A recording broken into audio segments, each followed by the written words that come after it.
నేనే వరిస్తా season 2 part 87. Ajay తన ప్రేమ విషయం తప్ప మన్వి అజయ్ దగ్గరికి ఎలా వచ్చిందనేది మొత్తం శ్రీనికకు చెప్తాడు. అంతా విన్న శ్రీనిక మన్వి కండిషన్ తలుచుకుని మన్వి ఎలా ఉండేదో గుర్తు తెచ్చుకుంటూ బోరుని ఏడ్చేస్తుంది. శ్రీనిక అంతలాగా ఏడుస్తుంటే అజయ్కి కంగారుగా అనిపిస్తుంది.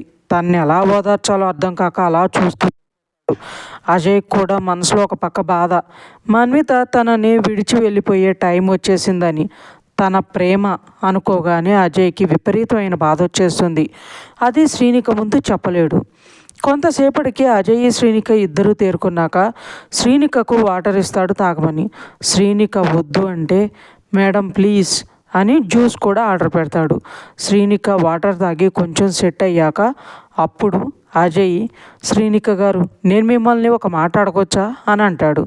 శ్రీనిక అజయ్ని చూసి చెప్పండి సార్ మీరు ఏమడగాలనుకుంటున్నారు అని అంటుంది.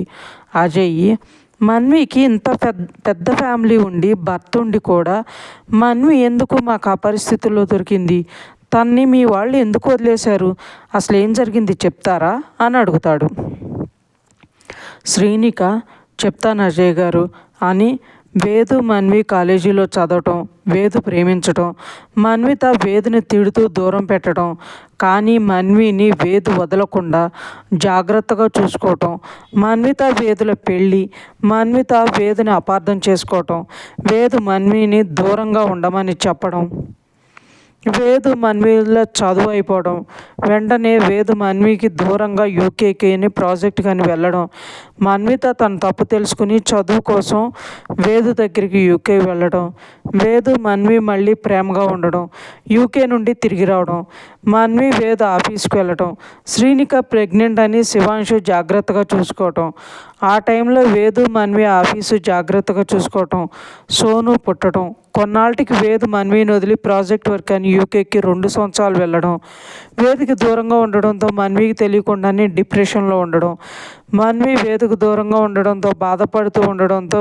ఎవరో మన్వికి తినే తాగే వాటిలో డ్రగ్స్ కలపడం, వేదు యూకే నుండి రావడం, అదే రోజు మన్వి యాక్సిడెంట్ చేయటం, ఆయన కోమాలోకి వెళ్ళటం, మన్విని పోలీసులు అరెస్ట్ చేయటం, ఆదిక్కు శివాంశు తనని బెయిల్పై బయటికి తీసుకురావటం, అప్పటి నుండి మరింత భయపడి డిప్రెషన్లోకి వెళ్ళటం, మన్విని హాస్పిటల్లో జాయిన్ చేయటం, అక్కడ ట్రీట్మెంట్ కానీ ఫారిన్ వెళ్ళాలి అనుకోవటం, అంతలో మన్వికి స్పృహ వచ్చి తను బయటకు వెళ్ళిపోవడం, వెనుకే వేదు వెళ్ళడం, వేదికి యాక్సిడెంట్ జరగడం, అప్పుడే మన్వి కనిపించకపోవడం, ఇప్పుడు వేది యాక్సిడెంట్లో నడవలేకపోవటం అని వేదు మన్వి జీవితంలో జరిగిందంతా చెప్తుంది శ్రీనిక.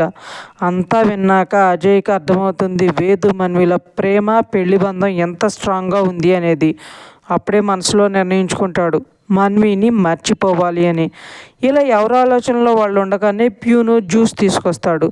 అజయ్ ఆ గ్లాసులు తీసుకుని శ్రీనికకి ఇచ్చి తాగమంటాడు. శ్రీనిక వద్దు సార్ అంటే అజయ్ శ్రీనిక గారు ప్లీజ్ అంటాడు. శ్రీనిక జ్యూస్ తాగుతుంటే అప్పుడు అడుగుతాడు ఏం చేద్దాం అనుకుంటున్నారు మీరు, మన్విని పిలిపించనా, ఇంటికి తీసుకెళ్ళిపోతారా అని అడుగుతాడు అజయ్. శ్రీనిక ఆలోచనలో పడుతుంది ఏం చేయాలని. కొంతసేపు ఆలోచించిన తర్వాత అజయ్ గారు మన్విని ఇప్పుడు పిలవకండి, నిన్న నన్ను చూస్తేనే గుర్తుపట్టలేదు, అలాంటిది ఇప్పుడు ఇవన్నీ చెప్పి నేను తీసుకెళ్తాను అంటే ఎలా రియాక్ట్ అవుతుందో, తన హెల్త్ ఎలా ఉంటుందో తెలియదు కదా సార్, నేను వేదుని తీసుకొస్తాను, తనని చూసి మళ్ళీ గుర్తుపడుతుందేమో, అప్పుడు హెల్త్ కూడా అప్సెట్ కాకుండా ఉంటుంది కదా అని అంటుంది.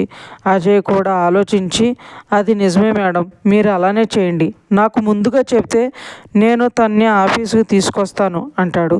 శ్రీనికల ఇలా మాట్లాడుతూ ఉండగానే శివాంశు ఫోన్ చేస్తూనే ఉంటుంది. శివాంశు ఫోన్ కట్ చేస్తూనే ఉంటాడు. శ్రీనిక అన్నిసార్లు చేసేటప్పటికీ హాస్పిటల్లో వేద్ దగ్గర ఉన్న శివకి విసుగొచ్చేస్తుంది. శ్రీనిక ఫోన్ కాల్స్ కట్ చేస్తూనే ఉంటాడు. అక్కడ వేదు మన్వి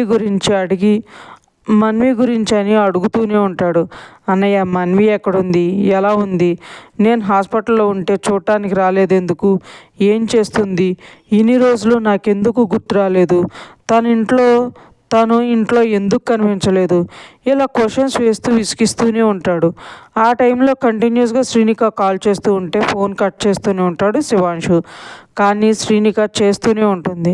ఇంకా శివ్కి కోపం వచ్చి వేదుని వదిలి పక్కకొచ్చి ఫోన్ లిఫ్ట్ చేసి కోపంగా, ఏయ్ ఫోన్ కట్ చేస్తూ ఉంటే బిజీగా ఉన్నాను అని అర్థం చేసుకోలేవా? ఎందుకు ఫోన్ చేసి విసిగిస్తున్నావు? ఎప్పుడు పడితే అప్పుడు ఫోన్ చేస్తే ఊరుకోను. పిచ్చి వేషాలు వేయకు, నాకు ఫోన్ చేయకు, నేను ఖాళీగా లేను అని కోపంగా ఫోన్ కట్ చేస్తాడు. శివాంశ అలా కోపంగా అడిగి ఫోన్ పెట్టేటప్పటికీ శ్రీనికకు కోపం వచ్చేస్తుంది. ఆ కోపంలో మళ్ళీ శివాంశు కాల్ చేస్తుంది. శ్రీనిక మళ్ళీ అలా కాల్ చేసేటప్పటికి శివాంశు కోపంగా ఏదో అనబోయే అంతలో శ్రీనిక మన్విత కనబడింది అని చెప్తుంది. ఆ మాటకి శివాంష్కి కోపం ఇంకా పెరిగిపోయి శ్రీనికతో, ఏంటి నాటకాలు చేస్తున్నావా? నేను మాట్లాడొద్దు అని ఫోన్ పెట్టేశానని ఇది ఒక కొత్త నాటకం మొదలుపెట్టావా? నేను ఏ పరిస్థితుల్లో ఉన్నా అనేది ఎప్పుడూ అర్థం చేసుకోవా? ఎప్పుడు నీ గోల్ నీదేనా? ఇంకా ఇలా నాటకాలు ఆడాలని చూస్తే నీ నుండి శాశ్వతంగా దూరంగా వెళ్ళిపోతాను అని అరుస్తాడు. ఆ మాటకు శ్రీనికకు కోపం బాధ వస్తే ఆ బాధతోనే అజయ్ వాళ్ళ ఆఫీస్ అడ్రస్ చెప్పి, ఇక్కడే ఉంది, నేను ఏది చెప్పినా నమ్మవు, పోనీ మన సోను మీద ఒట్టు వేస్తే నమ్ముతావా? అది కూడా నమ్మవా? ఇకపోతే ఇప్పుడు నేను చెప్పిన అడ్రస్కి వచ్చి చెక్ చేసుకో, ఇప్పుడు అక్కడే ఉన్నాను నేను. అది అబద్ధం అయితే నువ్వు దూరంగా వెళ్ళడం కాదు, నీకు నేను శాశ్వతంగా దూరం అయిపోతాను అని ఏడుస్తూ ఫోన్ పెట్టేస్తుంది. శ్రీనిక అలా బాధగా ఫోన్ పెట్టేశాక శివాంశ్ ఆలోచనలో పడతాడు. అలా ఆలోచిస్తూనే వేదు దగ్గరికి వెళ్తాడు. వేదు శివాంశుని చూడగానే, అన్నయ్య ఫోన్ చేసింది ఎవరు? మన్వీనా? ఏమంటుంది? వస్తాను అంటుందా? ఇక్కడికి రమ్మను అన్నయ్య అని. అయినా నేను ఇప్పుడు బాగానే ఉన్నాను కదా, ఇంటికి వెళ్ళిపోదాం పదన్నయ్య, నేను మన్వీని ఇప్పుడే చూడాలి అని గోల్ చేస్తాడు. అప్పుడు శివాంశు ఆలోచనలో పడతాడు. ఇప్పుడు మన్వీ గురించి వేదికి చెప్పగానే ఎలా రియాక్ట్ అవుతాడో తెలీదు. ఇప్పుడే కొంచెం కోలుకుంటున్నాడు. జాను మన్వి కనబడిందని సోను మీద ఒట్టు అని అన్నది అంటే నిజంగానే కనిపించుంటుంది. వెళ్ళి అక్కడ మన్వి ఎలా ఉంది, ఏం చేస్తుంది, తను ఏ పరిస్థితుల్లో ఉంది చూసి వచ్చాక అప్పుడు వేదికి ఇంట్లో వాళ్ళందరికీ చెప్పొచ్చు అనుకుని, సరే నేను డాక్టర్తో మాట్లాడొస్తాను, నువ్వు కంగారు పడకు, నీ హెల్త్ ఇప్పుడే కొంచెం సెట్ అయ్యింది, మళ్ళీ నువ్వు ఓవర్ ఎగ్జైట్ అయితే నీ తలలో నర్వస్ సిస్టమ్ దెబ్బతినే ప్రమాదం ఉంది, నువ్వు కామ్గా ఉండు, నేను డాక్టర్ని అడిగొస్తాను ఎప్పుడు డిశ్చార్జ్ చేస్తారు అని వేదుకు చెప్పి డాక్టర్ దగ్గరికి వెళ్తాడు శివాంశు డాక్టర్ క్యాబిన్ రావడం చూసి డాక్టరు, ఏంటి శివాంశు ఎలా వచ్చారు అని అడుగుతాడు. శివాంశు, డాక్టర్ వేదుని ఎప్పుడు డిశ్చార్జ్ చేస్తారు, తన కండిషన్ ఏంటి అని అడుగుతాడు. డాక్టరు వేదు రిపోర్ట్స్ చూసి అన్నీ చెక్ చేసి ఉండవలసిన పని లేదని, మీరు ఇప్పుడు తీసుకెళ్ళొచ్చు, డిశ్చార్జ్ రాస్తాను అని చెప్పి, మిస్టర్ శివాంశ్, వేదు విషయంలో మీరు చాలా జాగ్రత్తగా ఉండాలి, తను ఏ విషయంలో కూడా ఓవర్గా రియాక్ట్ అవ్వకూడదు, అలా అయితే బ్రెయిన్లో నరాలు దెబ్బతినే ప్రమాదం ఉంది, కొన్ని రోజులు రెగ్యులర్గా మెడికేషను, ఎక్సర్సైజు, ప్రాపర్ డైటు అన్నీ కంపల్సరీ, అలా చూసుకోండి అని చెప్పి డిశ్చార్జ్ రాస్తారు డాక్టరు. శివాంశు వేదుని డిశ్చార్జ్ చేయించి హాస్పిటల్ నుండి ఇంటికి తీసుకుని వస్తాడు. వచ్చే ముందే దేవిక గారికి ఫోన్ చేసి చెప్తాడు. అప్పటికే దేవిక గారు దిష్టి తీయటానికని ఎర్రనీళ్ళు తీసుకుని రెడీగా ఉంటారు. వాళ్ళు వచ్చాక దిష్టి తీసి లోపలికి వెళ్ళండి అంటారు. శివాంశు వేదుని తీసుకుని తన రూములో పడుకోబెట్టి, కొంచెం రెస్ట్ తీసుకో అని చెప్పి బయటకు వచ్చి దేవిక గారితో, అమ్మ నేను ఇంపార్టెంట్ వర్క్ మీద బయటకు వెళ్తున్నాను, వేదు జాగ్రత్త అని డాక్టర్ చెప్పింది జాగ్రత్తలన్నీ చెప్తాడు. దేవిక గారు అన్నీ విని, మన్వి గురించి అడిగితే ఏం చెప్పాలి, శ్రీనిక సోను గురించి అడిగితే నేను ఏం చెప్పి మేనేజ్ చేయను, నేనేం చేయను అని బాధపడుతుంటే శివుకు కూడా బాధగా అనిపించి ఒక్క క్షణం మన్వి గురించి చెప్పేస్తే అనే ఆలోచన వస్తుంది. కానీ మళ్ళీ ఏ పరిస్థితుల్లో ఉందో తెలియదు కాబట్టి చెప్పకుండా దేవిక గారిని ఓదార్చి శ్రీనిక చెప్పిన చోటుకి బయలుదేరతాడు. దేవిక గారు కొంతసేపటికి జ్యూస్ తీసుకుని వేదు రూమ్కి వెళ్తారు. వేదు జ్యూస్ తాగిన తర్వాత, అమ్మ నాకు బోర్ కొడుతుందమ్మా, మన్విత ఏది, నానమ్మ తాతయ్య కనపడలేదు, శ్రీనిక వదిన సోను పాప కనపడలేదు ఏంటమ్మా, ఇంట్లో ఎవరూ కనపడటం లేదు, అందరూ ఎక్కడికి వెళ్ళారు, అమ్మ నాకు బాగాలేదు కదా, మరి మన్విత ఎందుకు నా దగ్గరికి రావడం లేదు, మా వదిన వాళ్ళు ఎక్కడికి వెళ్ళారు అని అడుగుతుంటే దేవిక గారికి జరిగినవన్నీ గుర్తుకు వచ్చి దేవిక గారి బాధ వచ్చేస్తుంది. కానీ డాక్టర్ చెప్పిన వేదు కండిషన్ గుర్తొచ్చి బాధను దిగమింగుకొని వదిన సోను పుట్టింటికి వెళ్ళారు చిన్న.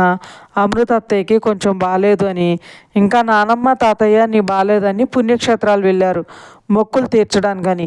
త్వరలో వచ్చేస్తారు అని చెప్పి, చిన్న నువ్వు ప్రాపర్గా మెడిసిన్ వేసుకుని డాక్టర్ చెప్పినట్లు ఉండి చిన్న, నువ్వు ఆరోగ్యంగా లేచి తిరుగుతుంటే మాకు ఏ టెన్షన్ ఉండదు చిన్న అని చెప్తుంటే వేదు, అమ్మా నేను డాక్టర్ చెప్పినట్లు జాగ్రత్తగానే ఉంటానమ్మా అని మన్విని చూడాలనిపిస్తుంది. మన్వికి ఫోన్ చేయమ్మా, నేను తనతో మాట్లాడాలి, మన్విని చూడాలి అని అంటాడు. దేవిక గారు, అలాగే నాన్న, నువ్వు కొంచెం సేపు రెస్ట్ తీసుకో, అన్న నీ దగ్గర ఉన్నాడు కదా, అందుకే మీ నాన్న మన్విత ఇంపార్టెంట్ మీటింగ్ ఉంది అంటే వెళ్ళారు. మీటింగ్ అవ్వగానే మళ్ళీ వచ్చేస్తుంది, నువ్వు అందాక రెస్ట్ తీసుకో అని చెప్తారు. వేదు అలాగే అమ్మా అని దేవిక గారు ఒళ్ళో పడుకుంటే ఆవిడ తల నిమురుతూ ఉండేటప్పటికీ ట్యాబ్లెట్స్ పవర్కి నిద్రపోతాడు. దేవిక గారు తల నిమురుతూ బాధగా అలానే కూర్చుని పోతారు ఆలోచనలతోటి. ఇంకా ఉంది ఫ్రెండ్స్. మీకు ఈ స్టోరీ నచ్చినట్లయితే లైక్ చేయండి, సబ్స్క్రైబ్ చేయండి. ఎంతలా ఆదరిస్తున్నందుకు థ్యాంక్ యూ సో మచ్.